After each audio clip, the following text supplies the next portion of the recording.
कस्तो प्रश्न हो र मैले यो संसदमा पनि कुरा उठाएको छु के अघोषित रूपमा लोड सेडिङ हुन थालेको हो कुलमान जस्तो इमानदारी मान्छेलाई बेइमानपूर्ण बर्खास्त गरेर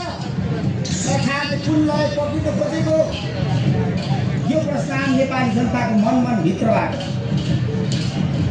हामी परिणामको कुरा गर्छौँ समृद्धिको कुरा गर्छौँ विकासका कुरा गर्छौँ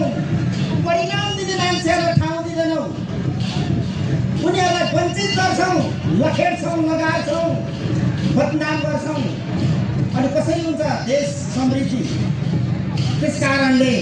आजले नेपाली जनताको प्रश्न बनेर यो कुरा उठिराखेको छ भनिन्छ पुर्खाले भनेका थिए यो पनि भनौँ हामी आज अभिभावकत्व दिन जस्तै छौँ पहिला त किराँत राईदेखि सामाजिक संस्था सबै समुदायले हाम्रा पहिचान चाहियो पहिचान बेगरको कुनै पनि विषय हामीले स्वीकारे छैन भनेर कालो झन्डा देखाउँथ्यो आज पनि पक्का यहाँ छातीमा चाहिँ केही राखिदिनुहुन्छ होला भनेको नटस्ट भएन त म त कालै लुगा लगाएर सधैँभरि यो व्यथितिको विरुद्धमा मुक्तिको निम्ति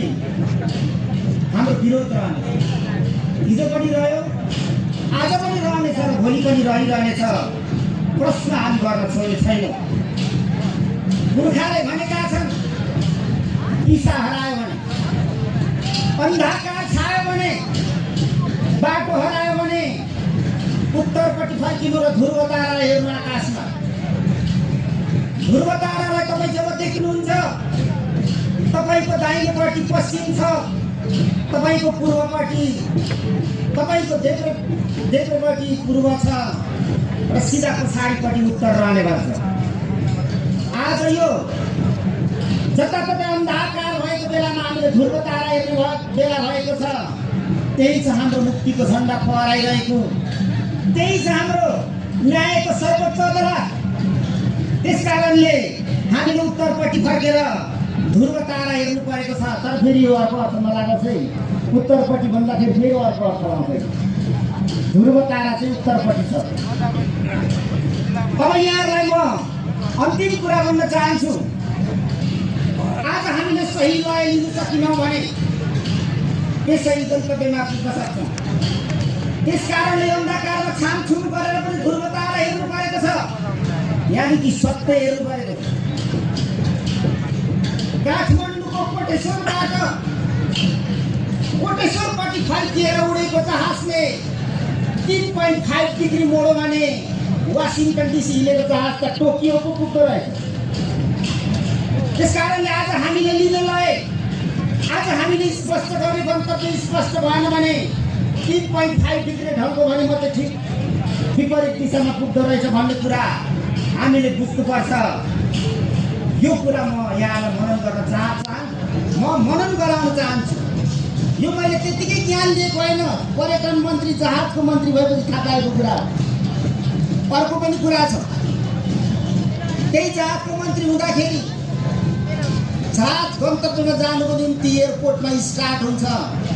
अनि रनवेमा जान्छ अनि रनवेमा गइसकेपछि बेसरी कराउँछ आफ्नो सारा शरीरको बल प्रयोग गरेर कराएर दौडिन्छ त्यो भनेको चाहिँ त्यो जहाज रोएको रहेछ धरती छोड्ने बेलामा अझ यसो भन्नु वैज्ञानिक कुरा त धरतीको गुरुत्वाकर्षण शक्तिसँग विच्छेद हुनुको लागि उनले बल प्रयोग गरेको रहेछ हामीले पनि यो व्यक्तिसँग एकचोटि सम्बन्ध विच्छेद गर्नको निम्ति रुनु पर्नेछ चिच्चाउनु पर्नेछ सम्पूर्ण आवाज निकालेर यी विकृति विसङ्गतिहरू हामीलाई सही छैन भनेर हामीले तरसँग नै त्यो जाँच गराए जस्तो गराउनु पर्नेछ अनि मात्रै हामी त्यो विकृतिसँग सम्बन्ध विच्छेद गरेर हामी गन्तव्यमा जान सक्छौँ हाम्रो कम्पास सुझिन सक्छ त्यही छ हाम्रो मुक्ति त्यही छ हाम्रो निम्ति न्याय र यो 2082 सालको उभौलीमा हामी भेट भएका छौँ सबैलाई नाच्ने गाउने मात्रै होइन आफ्नो सम्बन्धलाई पनि पुनर्बहाली गर्नुहोस् आफ्नो सम्बन्धलाई चाहिँ प्रगाढ बनाउनुहोस् सबैलाई शुभकामना दिँदै मेरो भनाइ अन्त गर्दछु। धन्यवाद। धेरै धेरै धन्यवाद। नेपाल सरकार संस्कृति पर्यटन तथा नागरिक उड्डयन मन्त्रालय पूर्व मन्त्री वर्तमान प्रतिनिधि सभा सदस्य मान्य सुजन किरातीज्यूले साकेला होलीको अवसरमा आफ्नो शुभकामना मन्तव्य दिएर